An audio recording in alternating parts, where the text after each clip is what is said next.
सबसे पहले ये देख लो कि कौन कौन सा चीजें हमें पढ़ना है, कौन कौन सा चीजें नहीं पढ़ना है। हालांकि इस चैप्टर में से तुम्हें एग्जाम में सिर्फ एक क्वेश्चन आता है, वो भी सिर्फ 4 नंबर का ही, बाकी इसमें से ज्यादा कुछ आता नहीं है। तो देख लो इसमें से क्या क्या चीजें पढ़नी है, क्या क्या चीजें नहीं पढ़नी है, टिक कर लो अपने अपने बुक में। तुम लोगों को ये नहीं पढ़ना है वित्तीय पत्रकों के उद्देश्य और प्रकार। तुम्हें वित्तीय पत्रकों का महत्व नहीं पढ़ना है, यानी पॉइंट नंबर 3, पॉइंट नंबर 4 ये नहीं पढ़ना है। फिर पॉइंट नंबर 7 वित्तीय पत्रकों के विश्लेषण, ठीक है, या विश्लेषण के उद्देश्य, ये नहीं पढ़ना है तुम्हें। फिर हो गया तुम्हारा पॉइंट नंबर 8 वित्तीय विश्लेषण के उपयोग। उसके बाद है तुम्हारा पॉइंट नंबर 9 वित्तीय विश्लेषण के उपयोगकर्ता। Point number 10, point number 11, point number 14 और 15। देखो इतने सारी टॉपिक से तुम लोग को नहीं पढ़ना है, और पॉइंट नंबर 14 में सिर्फ एक चीजें नहीं पढ़नी है, और वो है क्वेश्चन वाले सवाल। तुम अगर आगे अभी आगे सवाल पढ़ाता हूं मैं, तो तुम लोग को पता चलेगा एक्सरसाइज में कुछ ऐसे भी क्वेश्चंस हैं जहां पे प्रॉपरली वो लोग है ना क्वेश्चन मार्क वाले सवाल होते हैं। ठीक है, वहां पे कैसा होता है कि क्वेश्चन मार्क दिया होता है, उसके हिसाब से हमें सवाल सॉल्व करना होता है। तुम क्वेश्चन मार्क मैं यहाँ पे लिख देता हूं, क्वेश्चन मार्क वाले सवाल। ये थोड़ा लिखते नहीं बन रहा है, 1 मिनट। हाँ,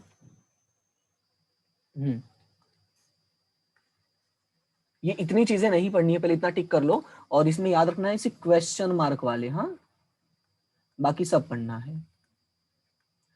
और कौन कौन से क्वेश्चंस नहीं पढ़ने हैं वो ये चैप्टर के एकदम ऊपर टिक कर लो तुम लोग।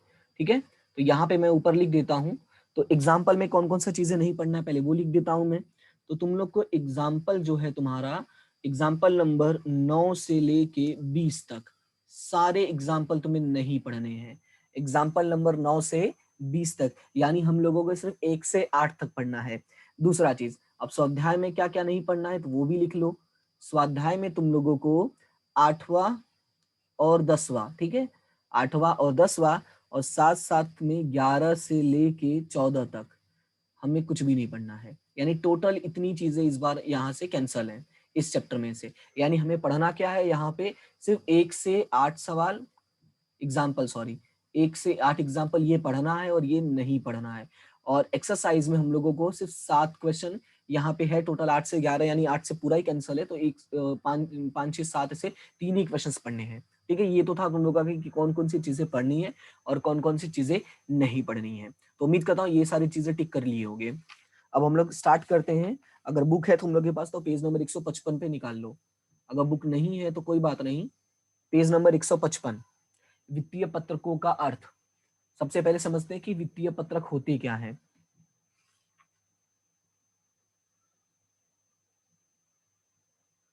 तो यहाँ पे मैं साइड में तुम लोग को लिख के समझाता हूं। देखो, हमारे चैप्टर का नाम है वित्तीय पत्रकों का विश्लेषण। ठीक है, चैप्टर का नाम क्या है, वित्तीय पत्रकों का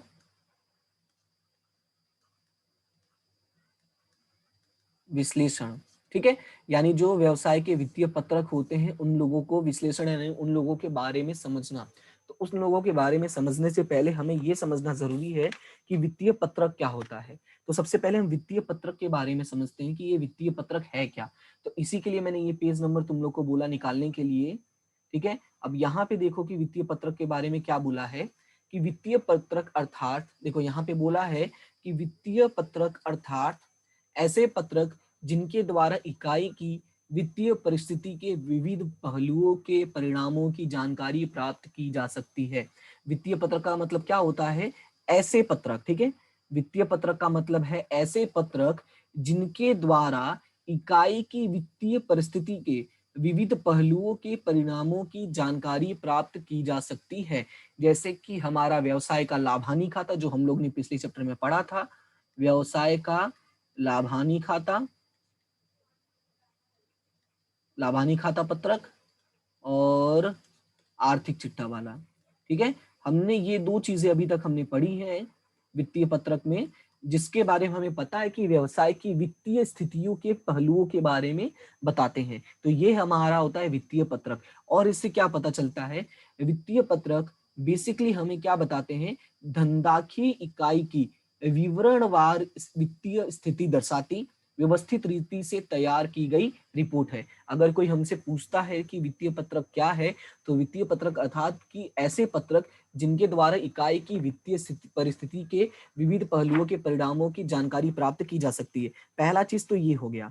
फिर दूसरा अगर इसके अंदर देखते हो, दूसरा भैया ये, वित्तीय मतलब क्या होता है? एक मिनट, अच्छा, वित्तीय। हाँ हाँ हाँ हाँ,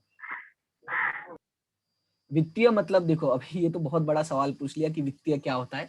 वित्तीय मतलब हम यहाँ पे बात करते हैं आर्थिक। अब सवाल ये है कि आर्थिक क्या होता है, तो आर्थिक का मतलब मैं सिंपल लैंग्वेज में एक्सप्लेन करूँ तो पैसा यानी मुद्रा जिसको हम बोलते हैं।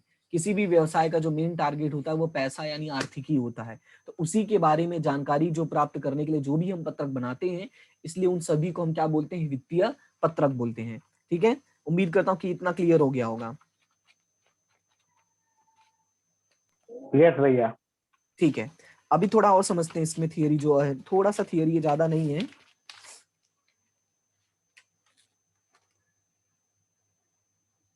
देखो, अभी बेसिकली हम लोगों ने किसके बारे में बात की, वित्तीय पत्रक के बारे में, कि वित्तीय पत्रक क्या होता है। तो मैं फिर से एक बार एक्सप्लेन करता हूं जो लेट आए हैं। वित्तीय पत्रक का मतलब होता है वित्तीय परिस्थितियों के विविध पहलुओं के परिणामों की जानकारी प्राप्त की जा सके ऐसा पत्रक।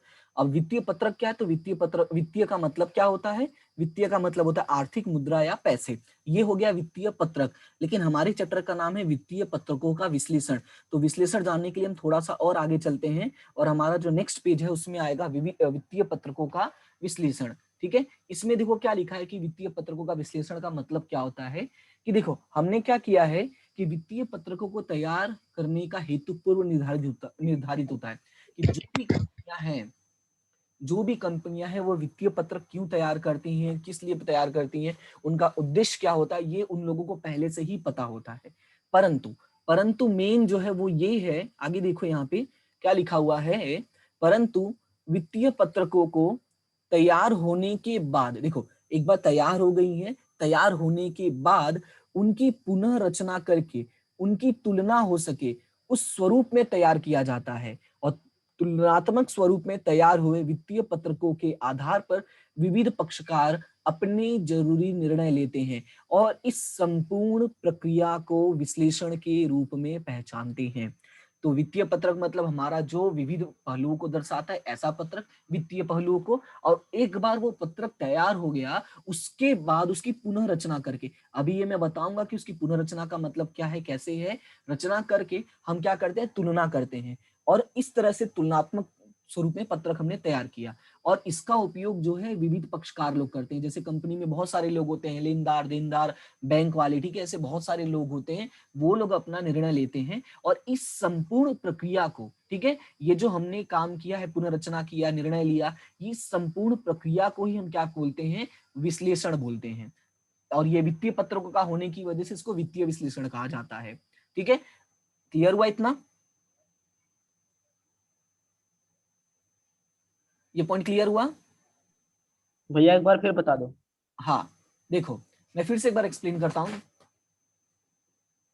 वित्तीय पत्रकों का विश्लेषण का मतलब देखो क्या होता है, कि जो भी हमारे पास तैयार है, जैसे लाभानी खाता या हमने आर्थिक चिट्ठा, 2 खाते बनाया है, और ये जो भी खाता हम लोगों ने बनाया है, उसके बाद हम क्या करते हैं, इनको कुछ इस तरह से हम वापस बनाते हैं।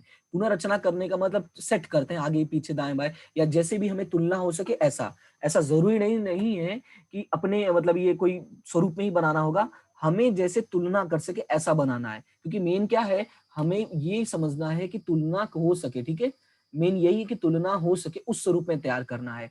और तुलनात्मक स्वरूप में एक बार जब तैयार हो गया, तो उसके आधार पर, ठीक है, उसके आधार पर जो विविध पक्षकार होते हैं, जैसे पक्षकार का मतलब मैंने क्या बोला, जैसे देनदार, ठीक है, लेनदार, बैंक वाले, ठीक है, सरकार जो टैक्स हमसे वसूल करते हैं, वो सभी लोग अपना अपना महत्वपूर्ण निर्णय लेते हैं। और इस संपूर्ण प्रक्रिया को, यानी ये वो जो निर्णय ले रहे हैं और ये सारी चीजें हैं, इस संपूर्ण प्रक्रिया को ही हम लोग क्या कहते हैं, विश्लेषण के रूप में पहचानते हैं। क्लियर है इतना?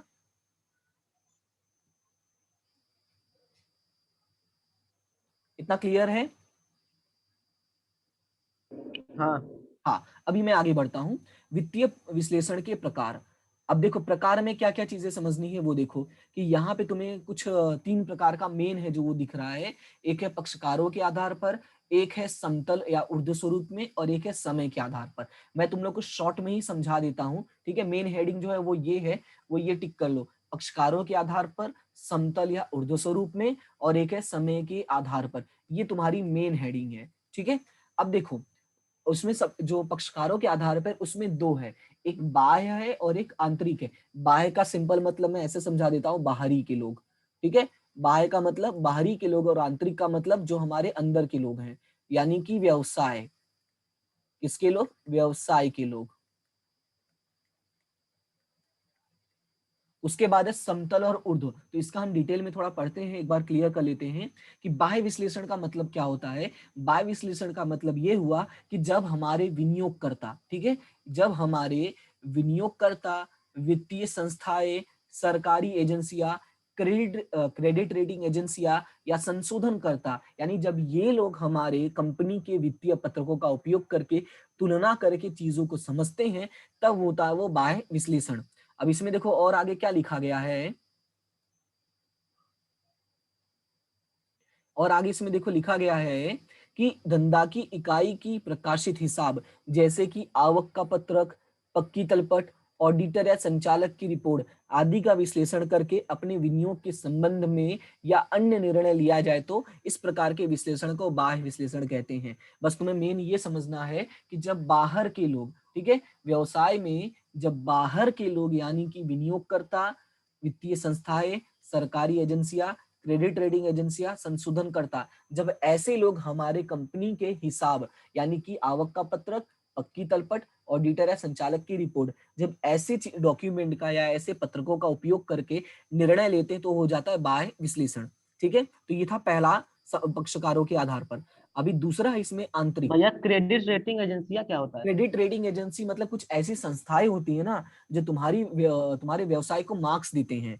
जैसे तुम लोगों ने सुना होगा, हम लोग जैसे सुनते हैं ना कि ये अच्छी कंपनी नहीं है, ये बुरी कंपनी है, ये अच्छा लाभ नहीं है, हम लोग कैसे सुनते हैं? जैसे तुम लोगों ने सुना पिक्चरों को रेटिंग देते हैं लोग, 5 में से 2 स्टार दिया, 5 में से 3 स्टार दिया, तो वो रेटिंग ऐसी ऐसी अलग अलग तरह की व्यवसाय को रेटिंग देने वाली संस्थाएं हैं, जो व्यवसाय को मार्क्स देती हैं, और उस मार्क्स के आधार पर लोग निर्णय लेते हैं कि ये अच्छे हैं या नहीं है, ठीक है। उसके बाद अगला भैया है ऑडिटर माने? ऑडिटर। मतलब ऑडिटर। हाँ हाँ, ऑडिटर। ऑडिटर का मतलब ये है कि जो कंपनी के जो अकाउंटिंग हिसाब है, यानी जो धंधा की व्यवसाय की हिसाब है, उन हिसाबों का जो चेक करता है, ठीक है। एक होता है बनाने वाला और एक होता है चेक करने वाला। तो जो लोग चेक करते हैं ना, उसको बोलते हैं ऑडिटर, ठीक है। जो बनाता है उसको तो हम जानते हैं अकाउंटेंट बोलते हैं। अब उसके बाद अगला है तुम लोगों का आंतरिक विश्लेषण।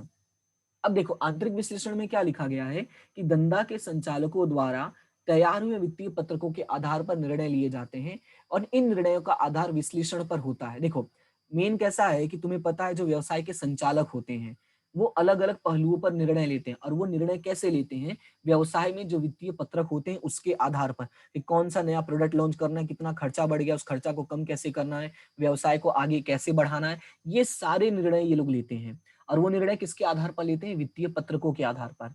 इसी वजह से इसको हम क्या बोलते हैं? आंतरिक। क्योंकि जो संचालक होता है वो व्यवसाय के अंदर का ही है, यानी वो व्यवसाय का ही भाग है, ठीक है, व्यवसाय का ही भाग है, इसी वजह से इसको हम कहते हैं आंतरिक विश्लेषण। अब उसके बाद जो सबसे मेन है, जो हमें इस चैप्टर में जिनका सवाल हमें करना है, वो यही दोनों है। समतल, यानी कि आगे देखो इसमें है समतल या ऊर्ध्व स्वरूप में, जिसमें पहला है समतल स्वरूप, ठीक है। एक मिनट, गलती से गलत पिन चला दिया। जिसमें पहला है तुम्हारा समतल स्वरूप विश्लेषण। अब देखो समतल स्वरूप विश्लेषण का मतलब क्या होता है, बहुत ही सिंपल, पहले जो किताब में लिखा मैं समझाता हूँ, फिर मैं अपने हिसाब से समझाऊंगा।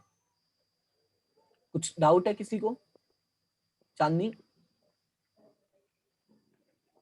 नहीं भैया। ओके।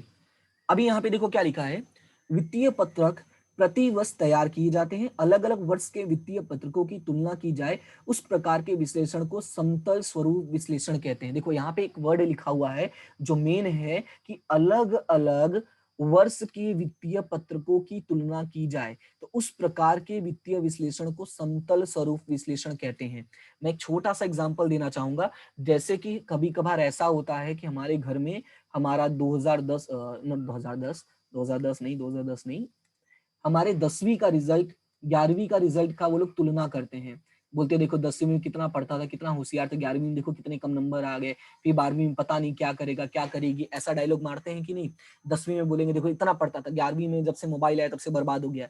कहने का मतलब ये है वो 11वीं का रिजल्ट का तुलना किससे कर रहे हैं, 10वीं के रिजल्ट से कर रहे हैं।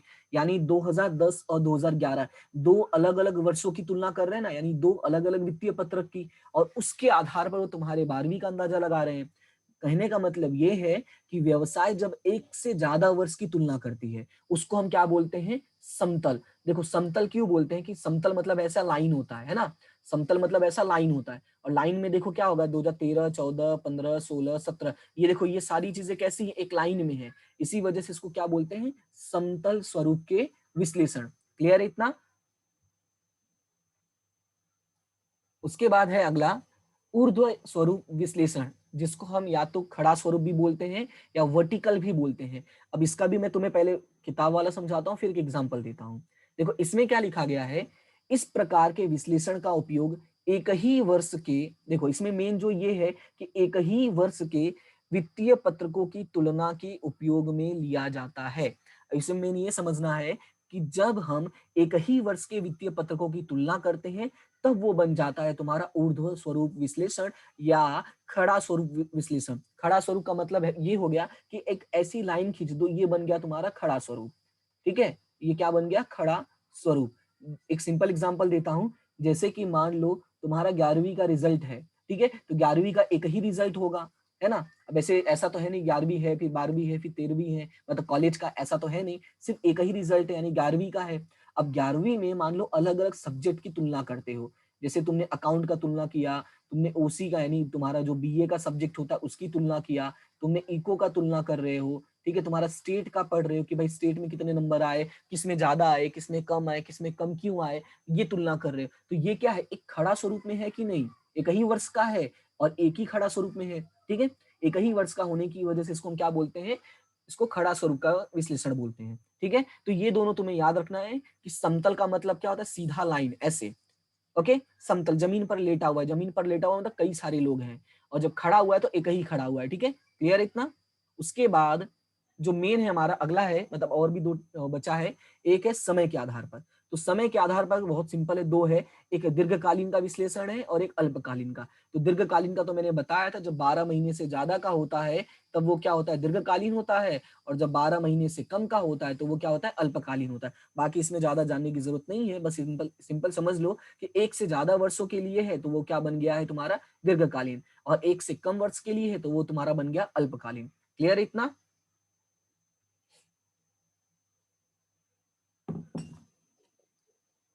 क्लियर है इतना। हाँ भैया। हाँ, तो अब इसके बाद मैं तुम्हें अगला जो है मेन, वो तुम्हारा है पेज नंबर 164 पे, और बुक है अगर तो फटाफट बुक निकाल लो, मतलब बुक में निकाल लो, मैं पेज पलट रहा हूं तब तक। 164, हाँ ये रहा। अब देखो, अब ये हमें देखना है कि वित्तीय पत्रकों के विश्लेषण के साधन कैसे, हम कैसे कैसे वित्तीय पत्रकों का विश्लेषण कर सकते हैं उसके बारे में हमें देखना है। तो यहाँ पे देखो, वित्तीय पत्रकों का विश्लेषण करने की दो साधन है, एक है तुलनात्मक पत्रकों द्वारा और एक है समान माप के पत्रकों द्वारा।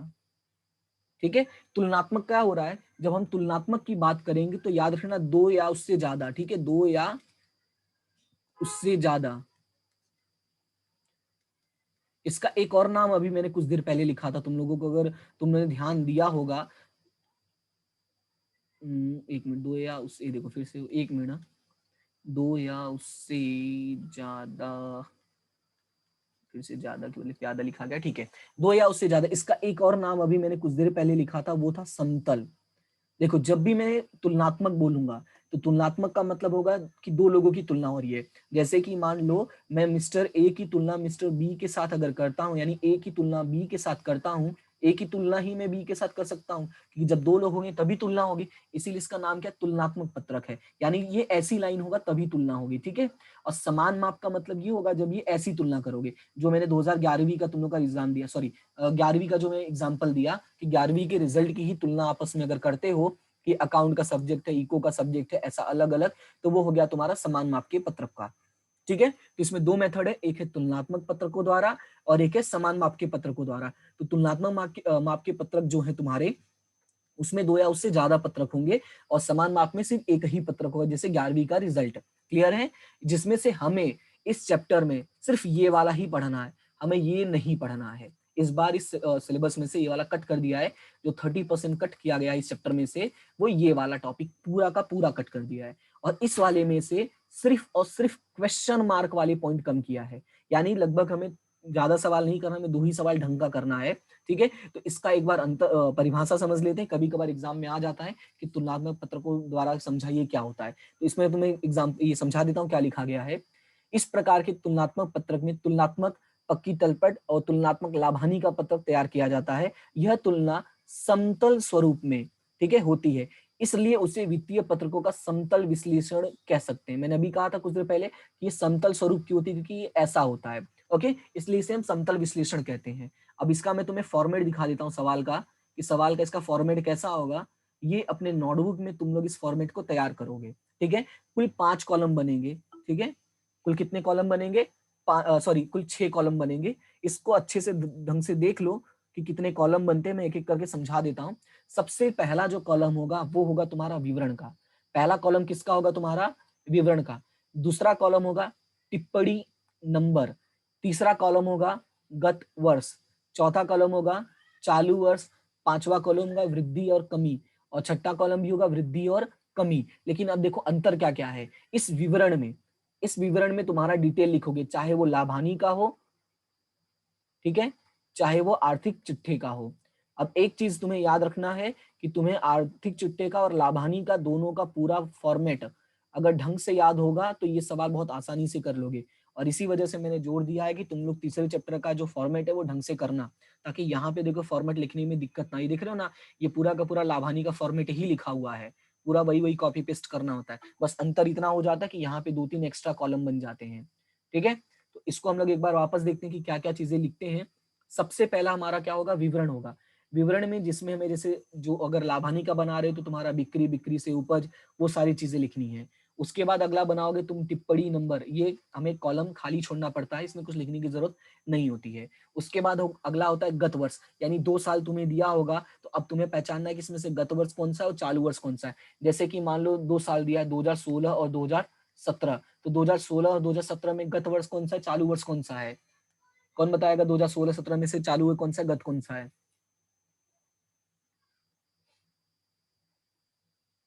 चलो जल्दी कोई बोलो।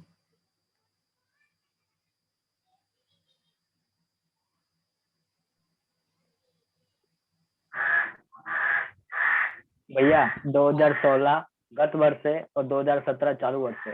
हाँ, 2016 सही जो है। है, हाँ हाँ, 2016 जो है वो हमारा गत हो जाएगा और 2017 जो हो जाएगा हमारा चालू हो जाएगा। तो ये याद रखना है कि कभी कभी आगे पीछे भी दे देगा तो जल्दबाजी में गड़बड़ नहीं करना है। ध्यान से देखना, समझना है कि हमारा गत वर्ष कौन सा है और हमारा चालू वर्ष कौन सा है। तो गत वर्ष कौन सा है हमारा 2016 और चालू वर्ष कौन सा है 2017। एक मैंने छोटा सा एग्जांपल दिया।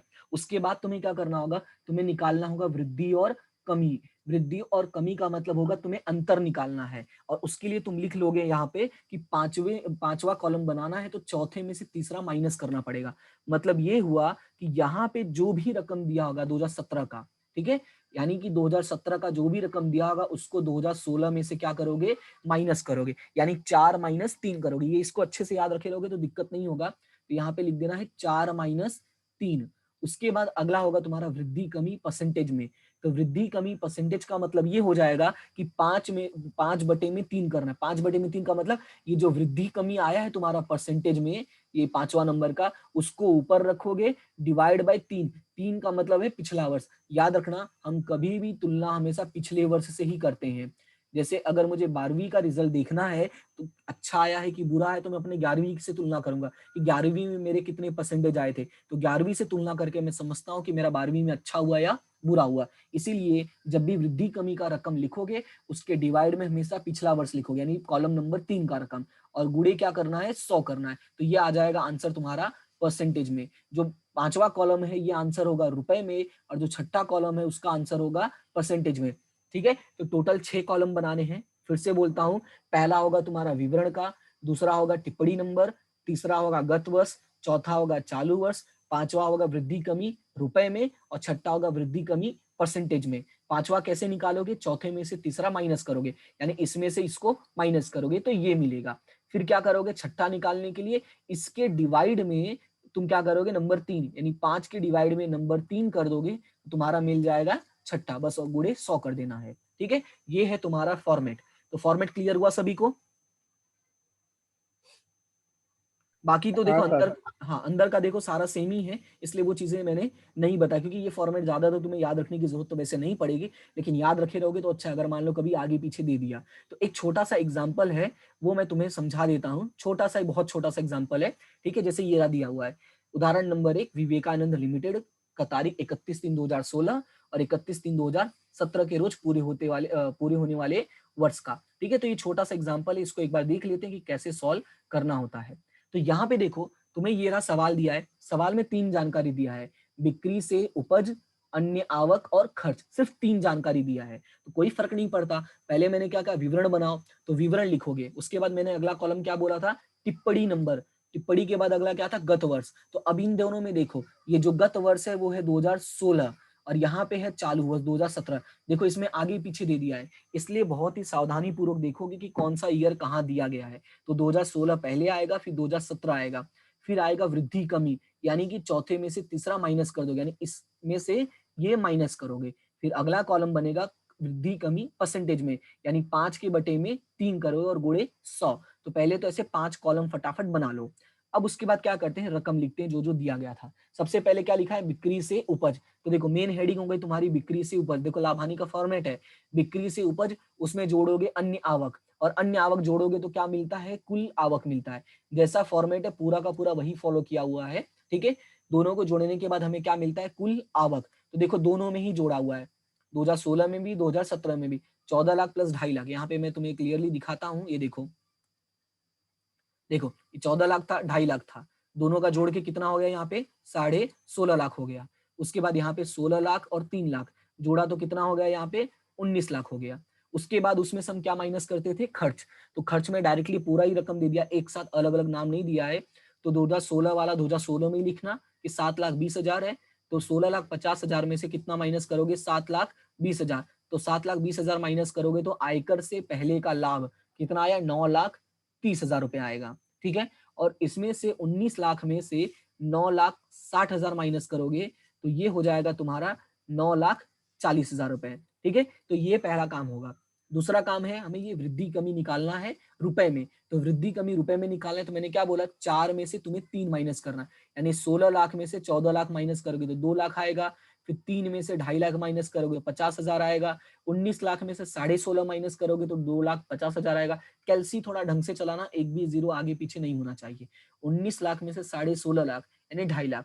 फिर 9,60,000 में से 7,20,000, तो ये आएगा 2,40,000। फिर 9,40,000 में से 9,30,000 माइनस करोगे तो ये आएगा 10,000 रुपए। ये आ गया तुम्हारा 5वां नंबर कॉलम, और वो आया है, सारा जो आया है वो आया है रुपए में। उसके बाद क्या अगला करना होता है, वृद्धि कमी परसेंटेज में। तो वृद्धि कमी परसेंटेज में करने, मैंने कैसे बताया था, 5 के डिवाइड में तुम्हें क्या करना है, 3। तो 5 कॉलम में क्या है, 2 लाख रुपए है। तो 2 लाख डिवाइडेड बाय क्या करना है, 14 लाख रुपए। तो ये तुम्हें लिख के दिखाना पड़ेगा, तो यहाँ पे लिख के दिखा सकते हो, मैं ऊपर लिख देता हूँ कि हमारा है 2 लाख बटे में 14 लाख गुणे 100। 2 लाख के बटे में 14 लाख करोगे तो आएगा 14.29%। ठीक है, ये 14 है, 14.29%। ठीक है, 2 लाख बटे में 14 लाख रुपए, यानी 5 के बटे में 3। फिर अगला है 50,000, तो 50,000 के बटे में 2.5 लाख, तो ये आएगा 20%। फिर अगला है 2.5 लाख के बटे में 16.5 लाख रुपए, तो ये आएगा 15.15%।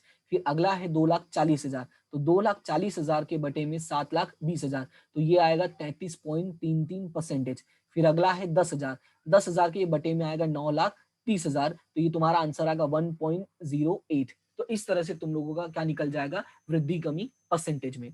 ठीक है, तो आई होप कि आप लोगों को समझ में आ गया होगा। कोई दिक्कत है तो बोलो। वापस रिवाइज कर रहा हूं इसको, इसलिए ध्यान से सुनना एक बार। इसमें क्या करना है फिर 16 लाख में से मैंने क्या बोला कि तुम्हें पांचवा कॉलम निकालने के लिए तुम्हें क्या करना है 4 में से 3 माइनस करना है। ठीक है, इसलिए ध्यान से सुनना इसको कि क्या करना है तुम्हें पांचवा कॉलम निकालने के लिए इसको 4 में से 3 माइनस करना है। तो 4 में से 3 माइनस करने का मतलब ये हुआ कि 16 लाख में से तुम क्या माइनस करोगे 14 लाख रुपए, तो यहाँ आएगा 2 लाख रुपए। उसके बाद 3 लाख में से 2.5 लाख माइनस करोगे तो कितना आएगा ये 50,000 रुपए। फिर 19 लाख में से 16,50,000 माइनस करोगे तो आएगा 2.5 लाख रुपए। यानी कि तुम्हें इस वाले कॉलम में से ये वाला कॉलम माइनस करना है, बस इतना याद रखो। उसके बाद माइनस करोगे तो तुम्हें ये वाला कॉलम मिलेगा, और ये वाले कॉलम का आंसर निकालने के लिए तुम्हें क्या करना होगा कि जो ये आंसर आया है, यानी यहाँ पर जो यहाँ पर आंसर आया है उसके डिवाइड में तुम्हें यहाँ वाला रखना पड़ेगा।